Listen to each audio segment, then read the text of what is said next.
Gak kemutlakan semua perintahnya suami itu harus ditaati, bahkan sampai menyusui anak pun ketika gak ditaati itu pun gak sampai dikatakan nusyus kan, gak asin seperti itu.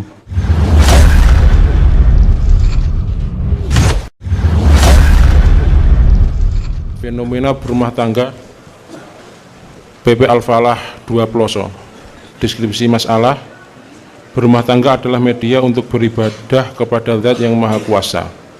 Di dalamnya terdapat konsekuensi hak dan kewajiban yang harus dipatuhi dan dijalani oleh masing-masing, seperti hak suami untuk mendapatkan pelayanan istri kapanpun dia menghendaki. Secara konsep fikih, hal tersebut adalah kewajiban yang harus dipenuhi oleh seorang istri sebagai bentuk timbal balik atas nafkah yang diberikan oleh suami. Namun masalah terjadi ketika Aisyah, ini langsung ke sub jawaban nggih. Tidak ada tabayun soal, bagi yang siap yang monggo menjawab, yang tidak siap cukup mendengarkan karena sama-sama ada pahalanya. Pertanyaan A, bagaimana korelasi dari ibarat di atas? Oke, saya ambil jawaban yang belum podokaton. Yang belum nggih. Sementara sudah.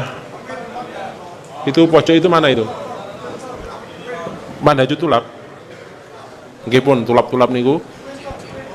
Yang belum Al-Fattah pun cukup itu dulu.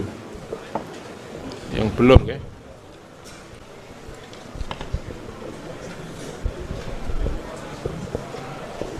Bismillahirrahmanirrahim. Jadi kami ini menjawab bagaimana korelasi dari ibarat di atas ya. Jadi ini perlu penjelasan terlebih dahulu, kalau mungkin nanti perlu dituntut untuk menampilkan ibaratnya kami bacakan ya. Jadi dari ibarat yang di atas ya, itu perlu difahami bahwasannya ibarat yang tertera di atas itu ada yang mengandung permasalahan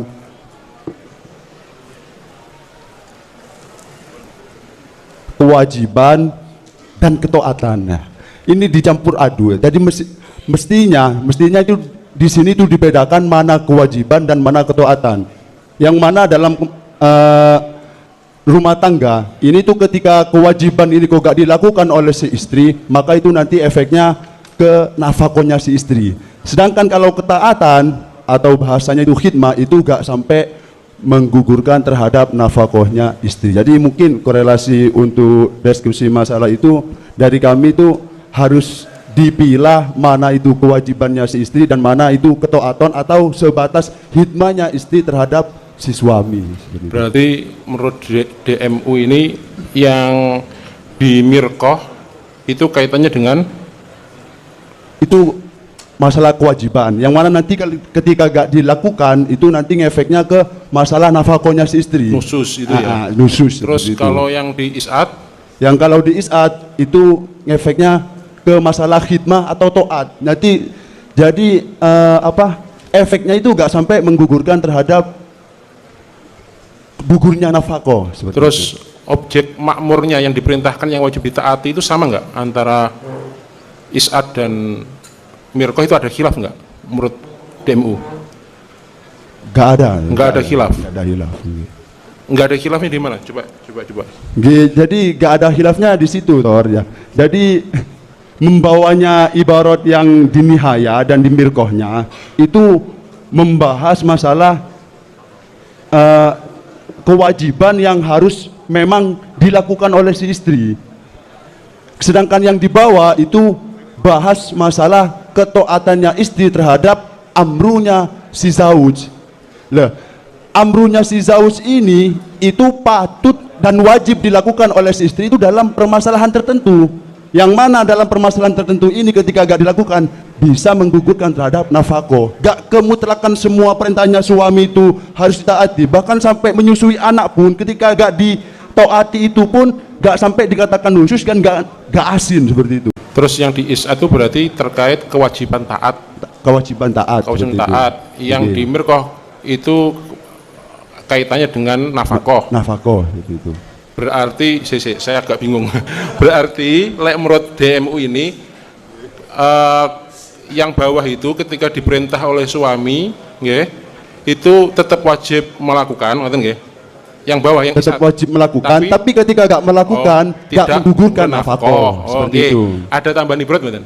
Ibaratnya Bismillahirrahmanirrahim. Ini ya gini ya. Sebelumnya ibaratnya itu kami bacakan dari Fathul Qoribnya dulu ya. Faslun fi ahkamil qasami wan nusus ya. Wa makna nusuziha irtifa'uha an adail haqqi al wajib 'alaiha. Pertama yang dikatakan nusus ketika dia itu gak melakukan atau enggan melakukan hak yang wajib baginya. Nah, dalam asilahnya kan suami itu menyuruh untuk membuatkan kopi ya. Sedangkan khidmah atau kelakuan yang di dalam rumah selainnya istimta ya dan selainnya seperti bukan itu kewajiban zaud ya, bukan kewajiban simat. Jadi gimana korelasi dari dua ibarat itu ketika si suami itu menyuruh berkopi kok si istri gak mau itu ya gak apa-apa. Karena apa? Karena bukan hakun yang wajib baginya gitu. Bentar. Kok buat beda gitu? Lah iya gini dah. Nanti ya. Ya gimana? Kancamu rungokno, kancamu lek ngomong lah iya tetap wajib melakukan. Lah iya, nanti dulu. Ya. Koncomu iki lho ngomongi, Nggih. ketika diperintahkan wajib dilakukan yang bukan kaitannya dengan tamato, tapi ketika tidak dilakukan tidak nusus. lah nggih tor. Sik musyawarah dhisik ben padha. Lah gini loh nanti loh. Ini baca ibaratnya dari fikih manhaji ya. Lah, Yang nggih. ijbaru Sik, tifliu. Jagungan sik arep Iya, Jagungan ketika amrunya fil sak istifta. plakat iso beda. Sik pun. Mana tadi yang saya tunjukkan? Al-Fatah. Moderatornya kritis mas, salah titik roh aku. Hati-hati. Al-Fatah. Podo koncone iso buwedo jawabane.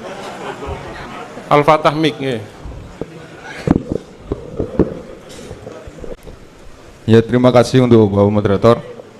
Untuk korelasi dari ibadah di atas nih, dari kitab Tuhfatul Mutad dan Su'ud nih. Tak sungut enggak enak mas gini. Nggih. Isat. Isat. Sungut gitu. Ini ku kewajiban antara taat dan nanti untuk pengembangannya nanti dalam pembahasan muasyarah. Jadi hubungan antara suami dan istri.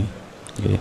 Nah, nanti untuk yang di atas itu permasalahannya tentang muasyarah, disuruh membuat kopi tidak mau, tetapi kalau di ibarat yang bawah nggih, ibarat yang bawah itu tentang ketaatan nggih, ketaatan.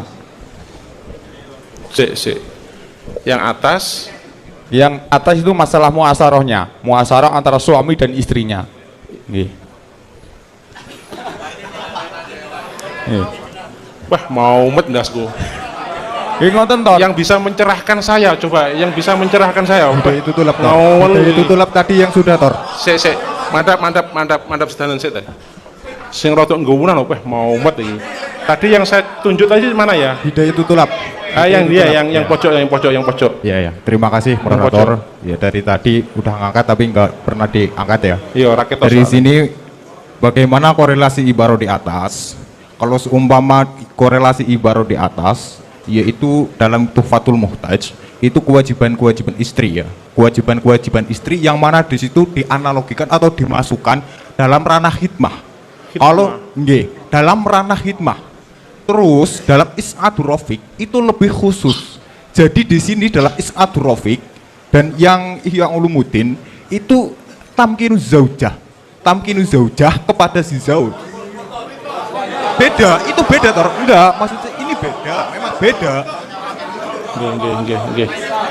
Masyaallah. Nggih. Sekedap. Turunkan dulu. Kita minta anu ngriyen nggih, datang Purumus. Kangen kedap.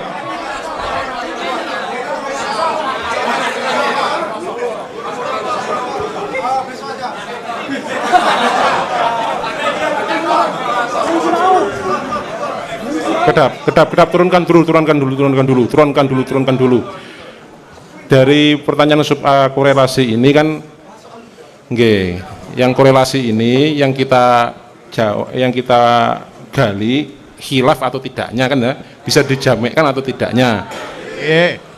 Mungkin apakah enaknya kita pilih siapa yang khilaf, siapa yang menjamekkan, ngoten nggih? Nggih. menjamakkan? Kalau jamek mungkin semuanya sudah banyak. Yang khilaf ada nggak? Yang khilaf gitu aja ya. Nah, itu aja ben ngomong lu iki. Mana yang belum? Anwar, terus bentar. Fathul Mu'in sudah, Darul Hikmah sudah, Lebak. Nggak ada lagi yang belum. Nurul Khalil pun, Fathul Mu'in pun, yang khilaf nanti kita tanggapi. Terima kasih. Kami dari Anwar memberikan khilafnya ngeten. Dari masalah pelayanan zaujah dari selain min nafsiha, itu artinya kita gambarkan dengan permasalahan khidmah dakhil bait.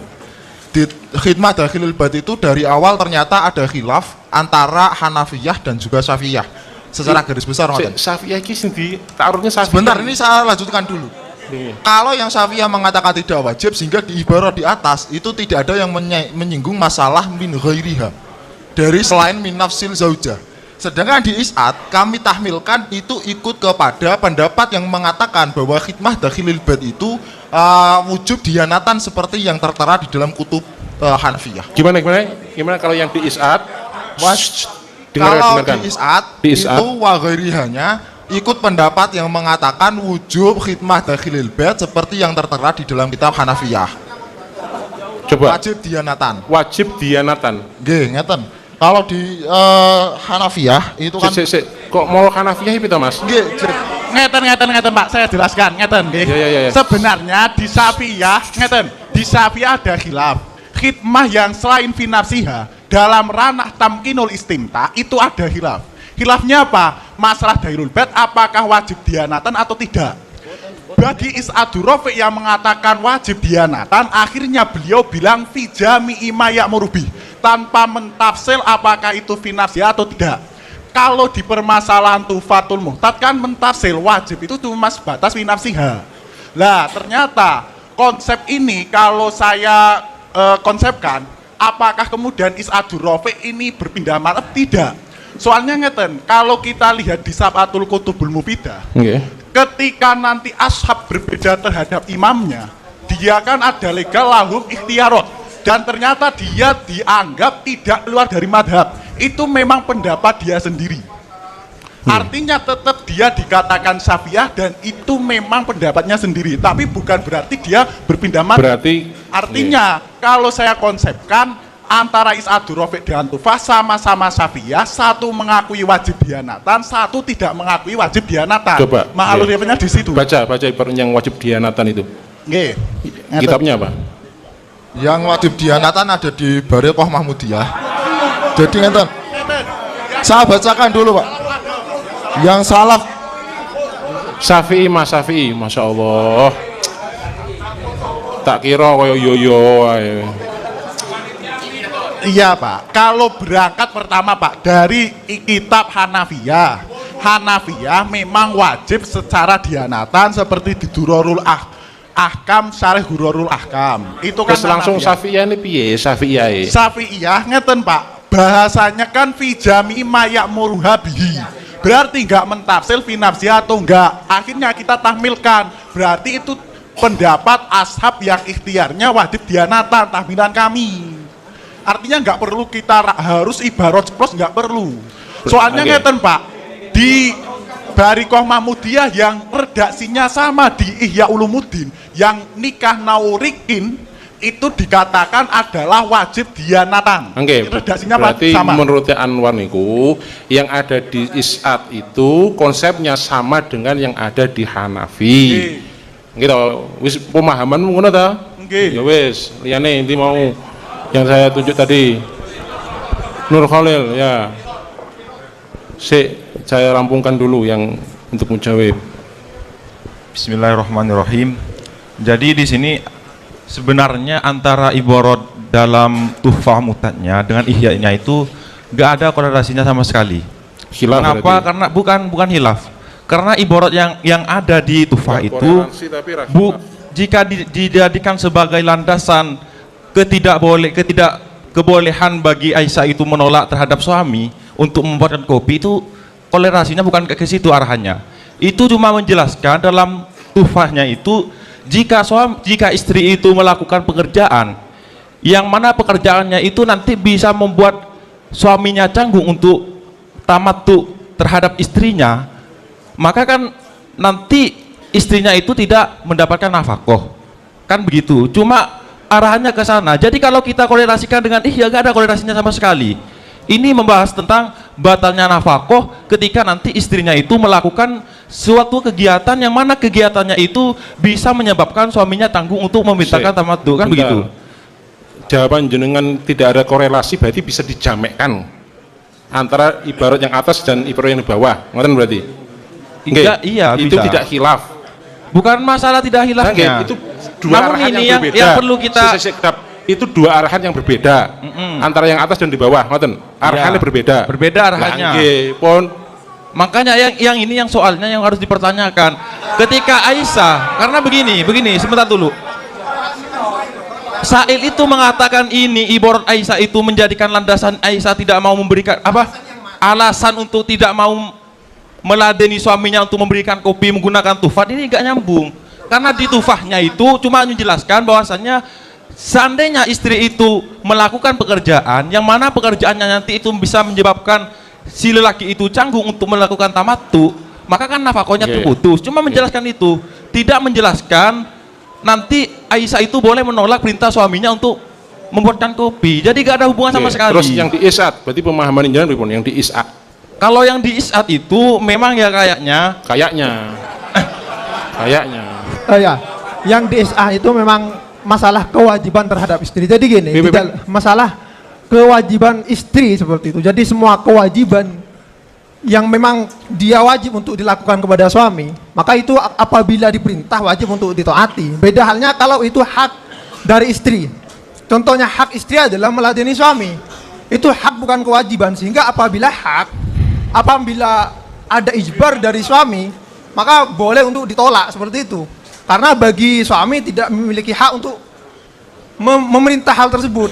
Contohnya dalam kasus rodo, dalam kasus menyusui anak itu kan bukan kewajiban istri, tapi itu dalam kitab fikih dibahas hanya sebatas hak seperti itu. Sehingga apabila istrinya tidak mau, dia boleh untuk apabila istrinya tidak mau, maka suami tidak boleh memaksa dan dia tidak dianggap sebagai wanita nasyizah seperti itu. Oke, berarti menurut jenengan yang ada di is'at yang wajib menuruti perintah suami itu diarahkan kepada istimta. Semua. Jadi jami umayyak muru itu istimta ya? Nah, ya.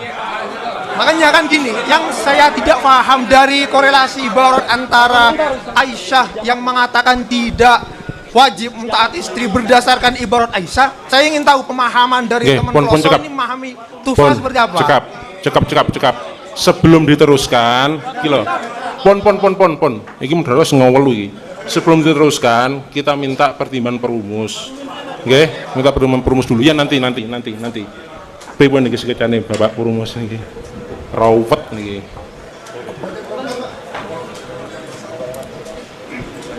Namung usul mawon mangke dipun setujui napa mboten kalih Bapak Musoheh.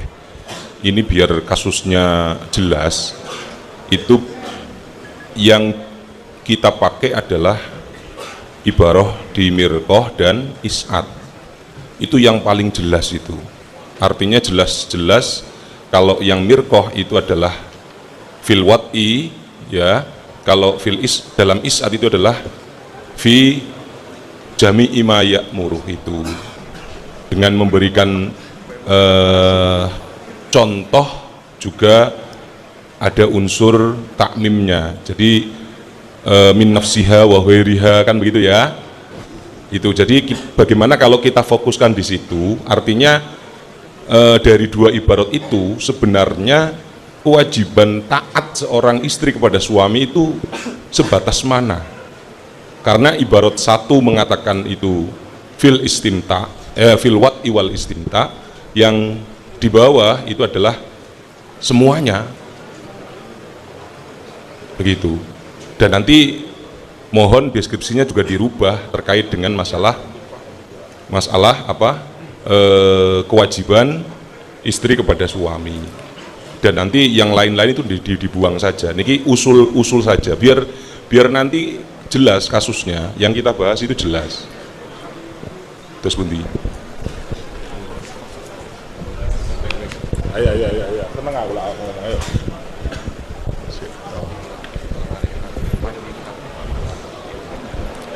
Nampaknya untuk soal yang A itu kan kesannya mudah tapi mau dipersulit gitu. Artinya kan begini, dalam tuntutan untuk nomor A itu kan kita dituntut untuk mengkorelasikan dua takbir yang terkesan berbeda. Dari beberapa jawaban yang tadi masuk, itu kan dua takbir ini tidak berbenturan satu dengan yang lainnya. Artinya bisa dikorelasikan. Coba kita artikan begini. Untuk ibarat mirqah itu wajib bagi istri taat dengan menyerahkan dirinya sepenuhnya kepada suami. Ini kan dalam urusan wati dan juga istimta. Artinya untuk ibarat mirqah itu tidak terkait apakah ada perintah suami ataukah tidak. Kenapa? Karena yang wajib itu adalah penyerahan diri istri kepada pihak suami, sebab ada muawadhah pada waktu akad. Kemudian untuk takbir yang ada di dalam is'ad ini kan ranahnya luas.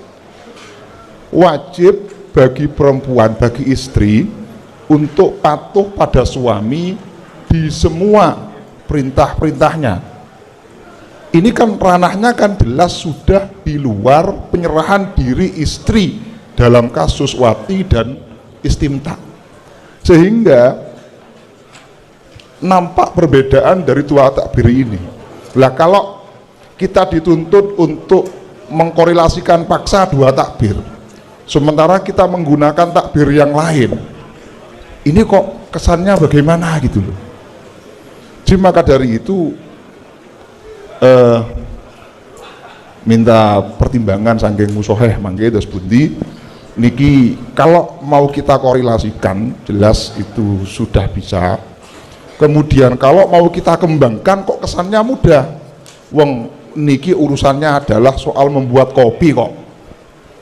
Niki monggo. Mungkin itu.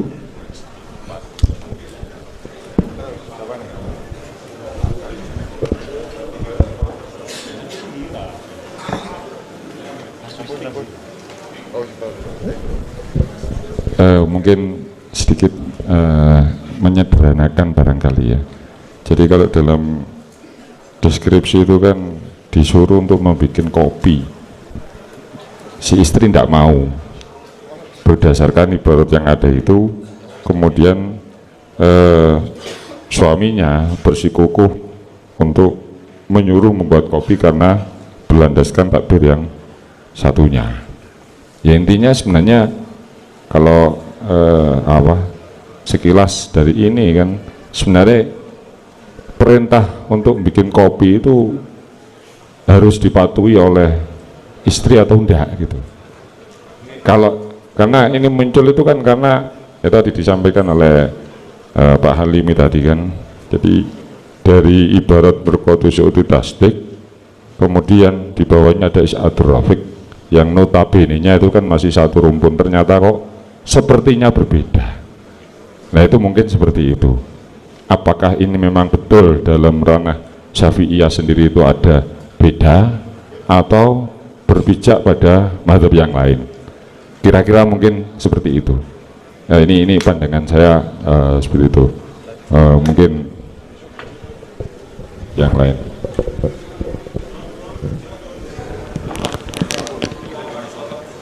Oh nggih. Nyuwun dawuh saking musuhe. Napa ingkang dadosaken boten saged dirungosne. Itu kalau dibaca semua itu kan sudah selesai itu. Dari deskripsinya, takbirnya itu tidak usah takbir mana-mana. Yang lain itu hanya ziyadatul ilmi saja itu. Dua takbir itu tidak ada perbedaan. Artinya apa? Sama-sama wajib. mirqatu su'udi tasdik ataupun is'adur rafiq. Tapi tingkat kewajibannya itu beda. Yang di mirqah itu kewajiban taat menyerahkan dirinya, hubungannya dengan nafkah, sehingga kalau mukhalif ini bisa dianggap nusus isqatin nafaqah. Yang di bawah, suami merintahkan sesuatu pada istri atas apa saja yang tidak haram, ini ya wajib ditaati. Tapi tidak berarti kalau tidak taat langsung isqatin nafaqah. Ini bukan pun selesai. Ngapunten. Oke, nopo? Nggih. Sebenarnya kan yang menjadi pertanyaan, kalau kita lihat dalam mirqatus su'udi tasdik niku tidak ada pembahasan wa ghairiha. Kalau kita lihat di is'adur rafiq ternyata ada penyebutan wa ghairihanya.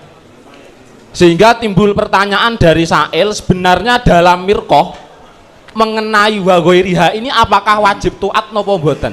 Lah, ingkang dibahas kan niku San. Bon. Ini ploso rangkanya ingin menyatakan bahwa soal ini sulit atau memang terlalu mudah kok ditanyakan? Mboten, sehingga ngeten dalam mirqah titik. Sebab apa? Anda harus baca dari awal, semuanya itu yajibu. Kalau ditanyakan wajib atau tidak, berarti soal ini tidak boleh dianggap mudah. Padahal toh menurut saya ini selesai sebelum dibicarakan. Bon, Lanwar.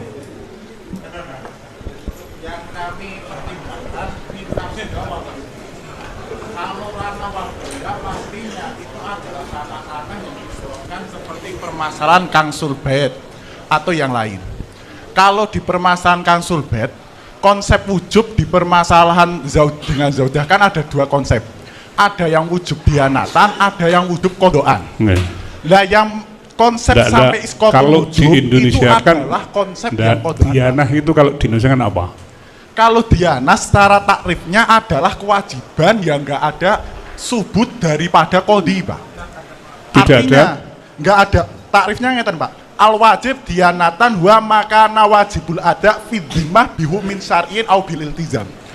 Logika ini dianatan soalnya ada satu hadis bahwa Nabi itu pernah memerintahkan Sayyidah Aisyah untuk permasalahan kangsul bait atau yang lain. Akhirnya ini buat pijakan bagi ulama seperti Hanafiyah atau saya kira Is'adur Rafiq juga mengikuti bahwa ini adalah wujub dianatan. Tapi kalau nas-nas kangsul bait Syafi'ah yang lain kan memang nggak wujub, Pak. Nggak, pertanyaan saya, kalau disuruh menyapu rumah, kemudian istri tidak mau, berdosa enggak?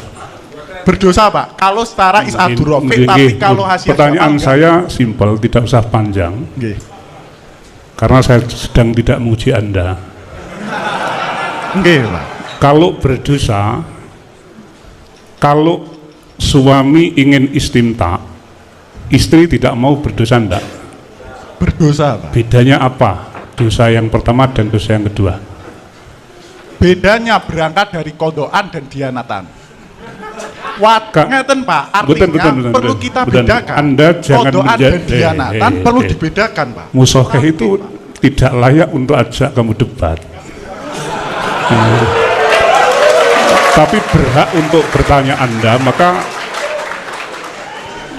orang yang ditanya yang bijak itu jawab apa adanya, simple, ndak usah belajar pidato karena ini bukan forum belajar pidato. Bedanya apa? Secara bahasa Indonesia jangan pakai dianah dan segala. Bedanya apa? Wajib menyapu rumah, kalau tidak mau berarti dia dosa. Terus kedua, kewajiban kalau suami pengen istimta, kalau tidak mau berdosa juga. Bedanya apa? Ada beda dari konsep konstruksi hukum, Pak. Kalau di Is'adur Rafiq, konstruksi itu maknanya apa? Munculnya sebuah hukum itu landasannya apa? Apakah memang ini dari konsep kodoan atau dari kita sedang tidak menguji secara usul fikihnya, langsung pada fikihnya itu apa bedanya? pada fikihnya ada bedanya Pak. Iya nggih, no bedane. Subutnya itu apakah bidalilin atau tidak? Oh, berarti yang pertama tidak dengan dalil, yang kedua dengan dalil. Sama-sama dengan dalil, tapi dalilnya itu atas ranah qadhi atau enggak? Perlu dibedakan Pak. Pun. Terus saya rumuskan sesuai dengan rumus Boten saya, ngapunten, Pak. nyuwun pangapunten. Nggih. Dengan segala kehormatan Pun kula sepuro sakderenge panjenengan salah. Oke, nggih ngeten. Bismillahirrahmanirrahim. Niku sami kami. Kan gini. Enggak. Diskusi yang baik itu enggak bawa-bawa jabatan ya? Enggak. Pun. Nggih, pun. Enjoy, biar ini adil, kita beri waktu. Yang lebih baik lagi adalah peserta itu tidak layak untuk debat perumus, apalagi musyafeh. Itu yang lebih baik. Bisa jadi yang dapat foto dulu. Kesimpulan akhirnya, apa yang dirumuskan oleh perumus nanti kalau tidak sepakat memang wajar dan tidak usah ikut membaca Fatihah kalau dengan terpaksa. Nggih, pun. Terus jawabanipun sesuai dari perumus bahwa yang pertama kewajibannya itu adalah ranahnya istimta, baik itu wati ataupun lainnya. Dan kalau istri itu tidak mau, tentunya berdosa sampai bisa menggugurkan nafkah. Yang bawah itu pun juga wajib ketika suami memerintahkan suatu apapun yang tidak melanggar aturan syariat, kalau tidak mau berarti juga berdosa. Bedanya yang kedua ini adalah tidak sampai isqodin nafkah. Ini dari apa yang disampaikan perumus dan ditambahkan musyafeh yang satunya, dan nanti akan ditambahkan musyafeh yang berikutnya. Setelahnya itu tinggal nanti di Fatihah.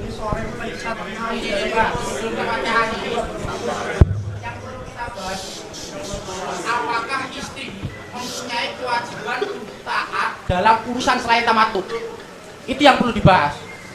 Kalau dalam is'at dan mirkoh kita simpulkan sama-sama istri punya kewajiban, bahwa dohirun. Yang masih menjadi mahalun nadar satu, apakah saat suami memerintahkan istri untuk melakukan hal selain tamattu, istri wajib taat? Kalau menurut Lirboyo ada khilaf di situ, baina is'at dan juga mirkoh. Sehingga kalau kami simpulkan gini, Al-Ghazali dan Habib Ba'alawi. Coba mic-nya mohon dimatikan. Ya. Jadi gini, saya bukan ingin merendahkan, enggak, hanya ingin menyampaikan saja. Jadi gini, kalau menurut hemat kami, Al-Ghazali dan juga Habib Ba'alawi itu tafarud dari prinsip mazhab Syafi'i, di mana secara prinsipil Syafi'iyah hanya mewajibkan istri untuk taat kepada suami hanya dalam masalah tamattu. Selain itu suami nggak boleh memerintahkan, istri nggak wajib taat. Nah kalau kita berpijak pada Al-Ghazali ataupun Habib Ba'alawi, hal yang semacam ini dibenarkan, suami boleh memerintahkan, istri wajib taat. Kami bisa mendatangkan burhan agar apa yang kami sampaikan dianggap benar. Pertama gini, Anda bisa baca satu dalam fatwa Fiqh Kubro. Di sana ada fiqh saat suami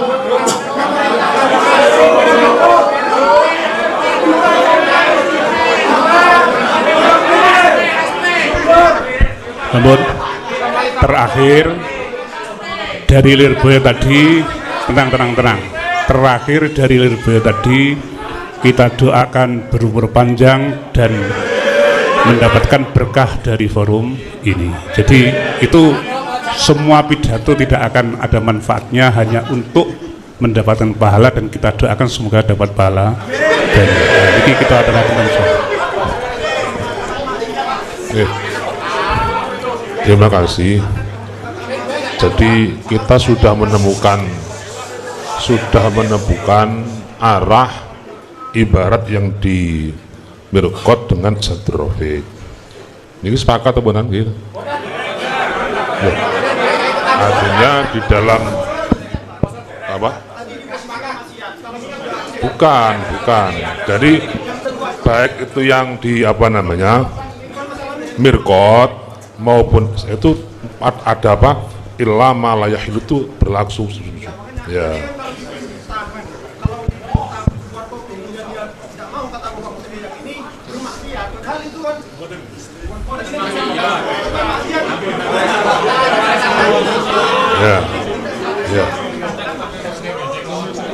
wajib taat itu aja ya.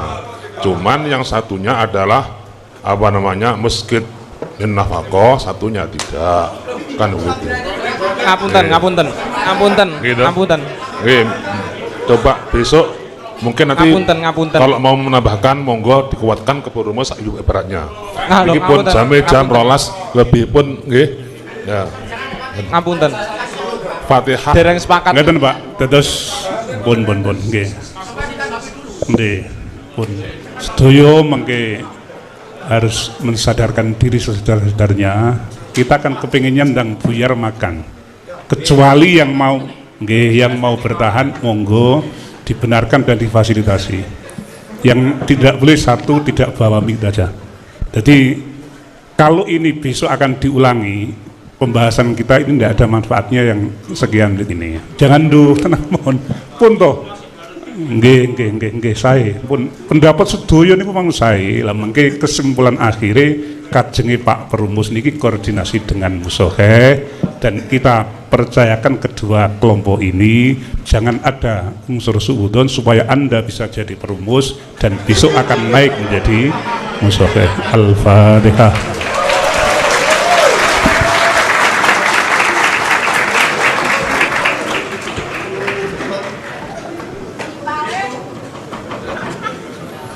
Seru ya, alhamdulillah rame sampai luwe nih. Alhamdulillah untuk deskripsi yang A sudah selesai. Kami dari moderator sebelum penutupan ada beberapa pengumuman. Yang pertama untuk konsumsi peserta di tempat peristirahatan nggih. Nanti sudah disediakan di sana. Kemudian untuk jalsa saniyah besok pagi dimulai jam 7:30. Mungkin sekian dari moderator, mohon maaf ketika ada khilafan. Wabillahi taufiq wal hidayah. Wassalamualaikum.